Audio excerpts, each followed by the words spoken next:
السلام علیکم ورحمۃ اللہ وبرکاتہ۔ الحمد للہ وحدہ والصلاة والسلام علی من لا نبی بعد اما بعد۔ عن عبد الله بن عمر رضی اللہ عنہما قال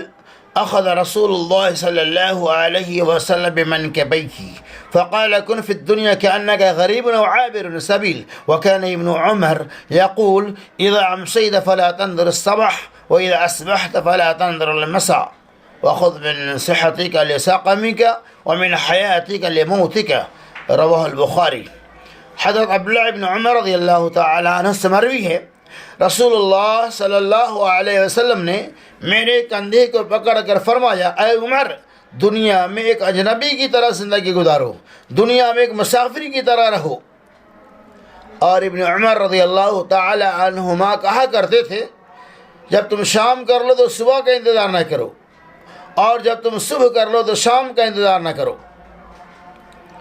وَخُذْ مِنْ صِحَّتَكَ لِسَقَمِكَ، اور اپنی صحت کو بیماری سے پہلے، وَمِنْ حَيَاتِكَ لِمَوْتِكَ، اور اپنی زندگی کو موت سے پہلے غنیمت جانو۔ اس حدیث پاک کے اندر اللہ کے نبی صلی اللہ علیہ وسلم نے انسانوں کو ایک مسافر کی طرح بتایا ہے، یعنی جس طرح سے مسافر کا کوئی منزل نہیں ہوتا ہے،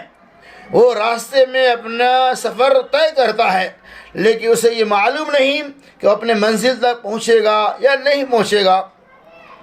اسی طرح سے اللہ کے نبی صلی اللہ علیہ وسلم نے ایک عام زندگی کے بارے میں فرمایا کہ یہ زندگی جو اللہ نے عطا فرمائی اسے غنیمت سمجھو، مسافری کے طرح سے سمجھو۔ تمہیں یہ معلوم نہیں کہ اپنے منزل کو تم پار بھی کر سکتے ہو، اپنی منزل کو طے کر سکتے ہو، لہذا اجنبی کی طرح، مسافر کی طرح زندگی گزارنے کا مطلب یہ ہے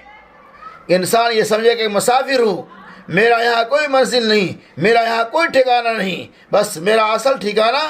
موت کے بعد ہے، تو لوگ آخرت کی زیادہ سے زیادہ فکر کرے گا۔ اسی لیے اللہ کے رسول صلی اللہ علیہ وسلم یا تم صبح کر لو تو شام کا انتظار نہ کرو، اور جو تم شام کر لو تو صبح کا انتظار نہ کرو، اور صحت کو بیماری سے پہلے اور زندگی کو، حیات کو موت سے پہلے غنیمت جانو، اس لیے کہ کب موت آ جائے گی آپ کو نہیں معلوم، کب صحت بگڑ جائے گی آپ کو نہیں معلوم، پھر آپ مجبور ہو جائیں گے، آپ سے آپ کی عبادتیں ضائع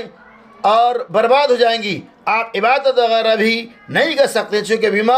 جب آپ بیماری آپ کے جسم پہ لاحق ہو جائیں گی تو آپ معصور ہو جائیں گے، تمام طرح کی کوتاہیاں، تساہلی، سستی آپ کے اندر آ جائیں گی۔ اسی لیے اللہ کے نبی صلی اللہ علیہ وسلم نے فرمایا، صحت کو بیماری سے پہلے غنیمت جانو۔ تو اس حدیث سے پتہ چلا کہ یہ دنیا بے ثباتی اور فانی ہونے کا پیغام دیتا ہے، زندگی بسر کرنے کا اصول بتایا گیا ہے کہ دنیا میں انسان کو اس خیال سے رہنا چاہیے، دنیا انسان کا گھر نہیں بلکہ ایک مسافر خانہ ہے۔ جس طرح سے مسافر اپنی منزل کی جانب رواں دوا رہتا ہے، اسی طرح سے ایک انسان کو آخرت کی فکر کرتے ہوئے اپنی زندگی کو جاری و ساری رکھنا چاہیے۔ انسان کو دنیا میں یہ سوچ کر زندگی گزارنا چاہیے کہ معلوم نہیں کب ہمارا یہ رخت سفر بعد نہ بڑھے اور اللہ تبارک و تعالیٰ کا حکم آ جائے۔ لہذا اللہ سے اللہ تبارک و تعالیٰ ہمیں اس دنیا میں مسافر اور اجنبی کی طرح زندگی گزارتے ہوئے آخرت کی فکر کرنے کی توفیق عطا فرمائے۔